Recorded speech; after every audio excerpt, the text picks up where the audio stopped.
You are about to enjoy a production of the Ella Wellness Network.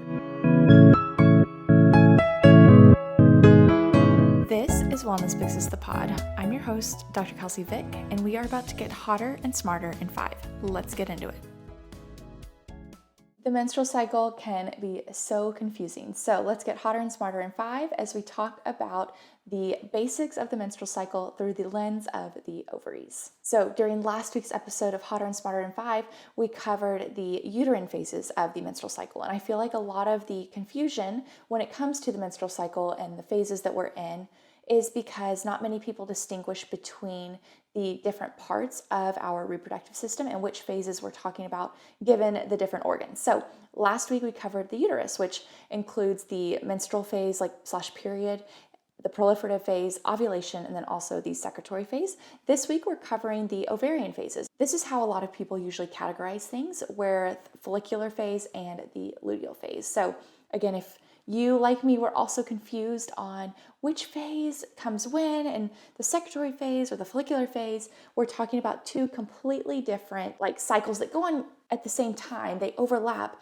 but we're referring to two separate parts of the reproductive system. And again, all of these phases overlap, but if we can distinguish between which part we're talking about, it might decrease some of the confusion. So for the ovarian phases of the menstrual cycle, the first phase we're talking about is the follicular phase, and that's days 1 through 14-ish. And what happens is the pituitary gland in your brain releases follicle stimulating hormone, or FSH.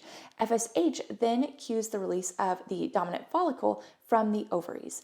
And that follicle, as it matures, starts to produce more and more estrogen. So ovulation occurs on day 14-ish. And this is where the dominant follicle, after it is growing and growing and maturing and releasing more and more estrogen, that estrogen cues the brain, and the brain releases luteinizing hormone, or LH. LH cues the release of the egg from that dominant follicle, and that is when estrogen sharply declines, because again, that as it was maturing, it was sort of growing and producing more and more estrogen.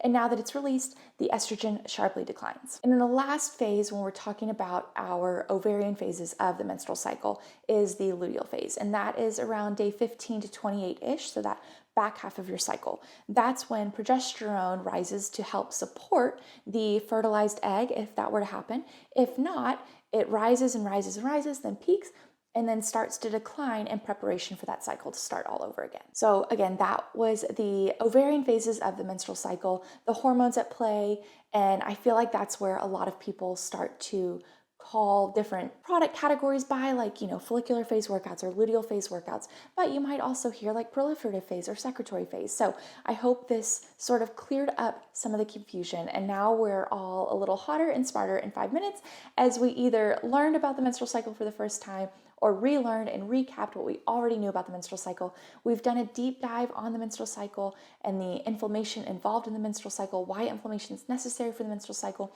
I'll link all those episodes in the show notes below, so that if you do want to go a little bit longer than 5 minutes, a little bit of a deeper dive than what we do in these episodes, then you guys have those resources there. So again, I hope you guys feel hotter and smarter, knowing about your menstrual cycles, knowing about your bodies, and clearing up some of the confusion surrounding our menstrual cycles.